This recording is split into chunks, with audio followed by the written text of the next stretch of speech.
Les CLD ont été créés au Québec pour assurer la concertation des différents organismes qui sont impliqués dans le développement économique d'une région. Le CLD de l'agglomération de Longueuil est un CLD un peu différent des autres au Québec, en ce sens qu'il est particulièrement spécialisé dans le support des entreprises en démarrage et dans les dossiers de relève d'entreprise. Bien, l'impact du CLD sur les entrepreneurs, essentiellement, moi, ce que je vois, c'est surtout en démarrage d'entreprise, où ils vont être soutenus dans toutes les différentes phases, aller chercher de l'information, aller chercher comment présenter un montage financier, comment faire les recherches pour savoir qu'est-ce qu'ils devraient faire, qu'est-ce qu'ils ne devraient pas faire. Votre projet, il répond à quel besoin? Donc, ce qui nous distingue au CLD de l'agglomération de Longueuil, c'est notre approche d'affaires par opportunité, le A2O, qui permet à l'entrepreneur de valider son opportunité d'affaires. On va l'accompagner en 7 étapes. Donc, la première étape, c'est vraiment l'évaluation du besoin, qui est vraiment la pierre angulaire de l'opportunité d'affaires de l'entrepreneur. Donc, on est vraiment dans la zone de réflexion avec lui. On va lui poser les bonnes questions pour qu'il soit en mesure de déterminer c'est quoi le plan d'action qui est le meilleur pour lui. Donc, il va réaliser lui-même s'il y a une opportunité d'affaires ou pas. Certex, c'est une entreprise d'économie sociale, un centre de travail adapté. Notre mission première est l'intégration des personnes handicapées au travail. J'avais un projet de développement pour Certex et j'ai approché le CLD, j'ai rencontré un conseiller. Il m'a posé des questions et ça m'a un peu déstabilisée. J'étais pas tout à fait prête. Il m'a demandé « c'est quoi ton plan B? » Puis moi, à ce moment-là, je me souviens très bien, je lui avais dit « je pense que si ça marche pas, je vais pleurer ». Le conseiller, vraiment, il m'a obligée à me dépasser. Il m'a posé des questions très pertinentes sur mon projet. Il m'a forcé à trouver des alternatives, à trouver des plans B, des plans C. Et j'ai pu mener mon projet à bon port grâce à l'intervention du CLD. Dans le fond, la valeur ajoutée d'A2O, c'est qu'avant de parler de chèque, on parle des risques. Le fait que l'entrepreneur s'est mis en mode les risques que je prends, les incertitudes que je connais, bien maintenant, je suis capable d'avoir un pitch de 10 minutes pour convaincre la personne qui est en avant de moi que c'est pas juste un chèque que je viens chercher. C'est certain que le A2O, c'est pas la manière traditionnelle de faire un plan d'affaires. Je m'attendais au départ de devoir rédiger une énorme brique qui serait peut-être même pas lue par des banquiers.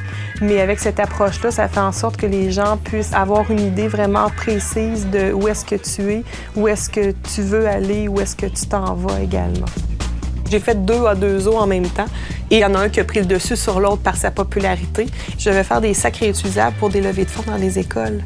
Et c'est devenu que je fais du sac dans le marché du détail pour des particuliers avec des images d'illustrateurs d'ici d'ailleurs.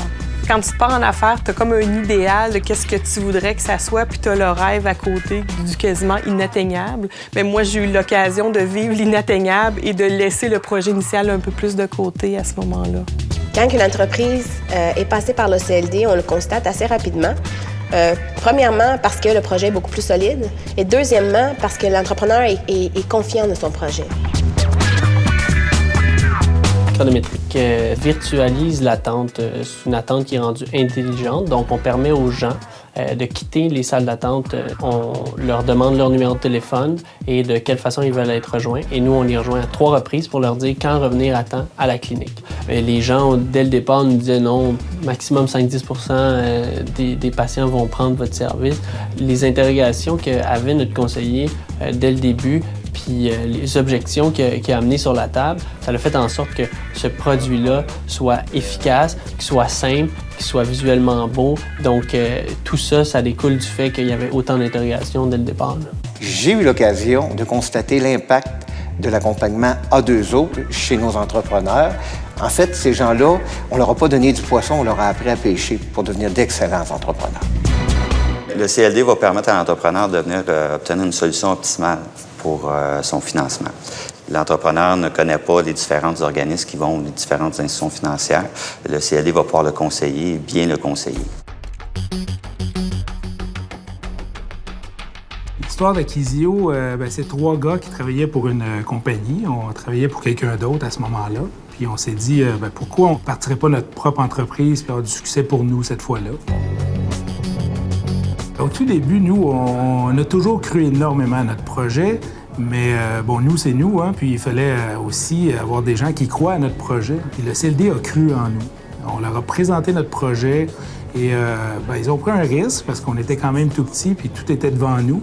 Mais ils nous ont fait confiance puis ils nous ont donné une chance de démarrer le projet.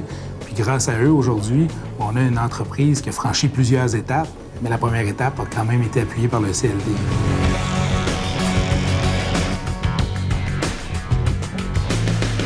On avait l'idée de développer un système immersif qui permettrait aux gens de pouvoir vivre l'action à l'écran. Il faut savoir qu'amener du mouvement dans l'industrie du divertissement, donc plus spécifiquement dans le domaine du cinéma, ça ne s'était jamais fait et c'était unique au monde. Donc, ça prenait des fous de l'autre côté de la clôture qui voient quelque chose de potentiel en nous et de partir à l'aventure avec nous.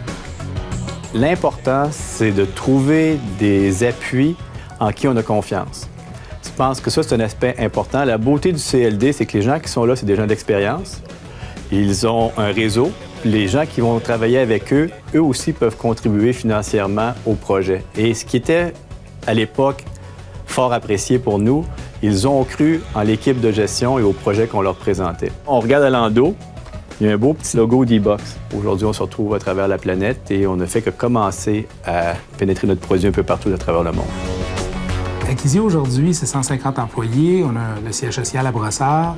On a des bureaux à New York, à Seattle, à Londres. On a des bureaux aussi à Tokyo, tout nouveau. On a ouvert ça dernièrement. C'est un projet qui a commencé dans le trafic du pont Victoria et qui maintenant est sur tous les continents de la planète. Globalement, je m'aperçois qu'avoir un CLD aussi dynamique dans l'agglomération de Longueuil et tous les acteurs qui travaillent en complémentarité, c'est une offre de services complète qui est offerte aux entreprises de l'agglomération de Longueuil. Le CLD de l'agglomération de Longueuil, sa distinction, c'est son territoire, c'est ses parcs industriels, c'est la qualité des acteurs qui sont là, c'est notre écosystème. C'est ce qui fait la différence, c'est ce qui fait notre élément distinctif. Une fois qu'on a saisi tout le potentiel qu'on a dans l'agglomération de Longueuil, ce qui est important après ça, c'est d'oser rêver ensemble. Et plus important encore, c'est de se mettre en action ensemble pour que ce rêve-là se réalise.